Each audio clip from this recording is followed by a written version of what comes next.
Media, who subscribe today. السلام علیکم ورحمۃ اللہ وبرکاتہ نحمده ونصلی علی رسولہ الکریم اما بعد۔ آئیے آپ کو شہید کر دوں تاکہ جنت میں چلے جائیں۔ ایک عالم صاحب مدرسہ چلا رہے، اس مدرسے سے ہر سال لڑکے عالم، حافظ اور قاری کی سند حاصل کر کے نکلتے تھے۔ ایک سال اس مدرسے سے بہت لڑکے فارغ ہوئے تو ہر لڑکا اپنے استاد کے لیے کچھ نہ کچھ تحفہ ہدیہ لے کر آ رہا تھا۔ ان سب لڑکوں میں ایک خان صاحب کا لڑکا بھی فارغ ہوا تھا۔ اس کے پاس استاد صاحب کو ہدیہ تحفہ دینے کے لیے پیسے نہیں تھا۔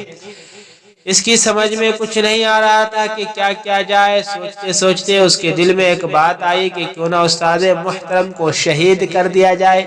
شہید کا مرتبہ اللہ تبارک و تعالی کے یہاں بہت بلند ہے، اس سے اچھا اور عمدہ تحفہ کوئی اور نہیں ہو سکتا۔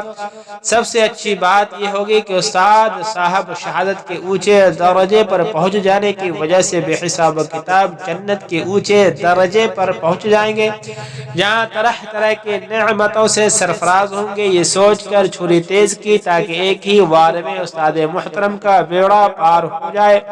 بہرحال چھری لے کر استاد صاحب کے پاس پہنچا اور کہنے لگا، حضرت جی سب لڑکے آپ کو ہدیہ تحفہ لا لا کر دے رہے ہیں اور میرے پاس کچھ ہے نہیں کہ میں آپ کو ہدیہ تحفہ وغیرہ دے سکوں، لہذا میرے دل میں ایک بات آئی ہے، اس میں آپ کیا رائے ہے؟ استاد نے خان صاحب کے لڑکے سے پوچھا، کیا سوچ کر آئے ہو؟ اس نے کہا، میں کچھ ہدیہ تحفہ تو آپ کو دے نہیں سکا، البتہ یہ چھری میری کمر میں ہے۔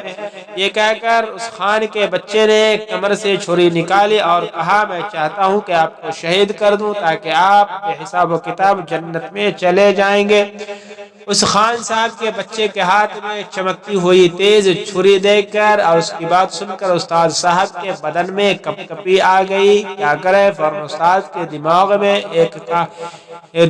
نے کام کیا اور اس خان صاحب کے بچے سے کہنے لگا، بیٹا آپ نے بہت ہی اچھا سوچا ہے، تم یہاں بیٹھو تاکہ میں وضو کر لوں، بے وضو شہید ہونا مناسب نہیں ہے۔ خان صاحب کے بچے کو بہت خوشی ہوئی کہ استاد نے مشورے کو قبول کر لیا۔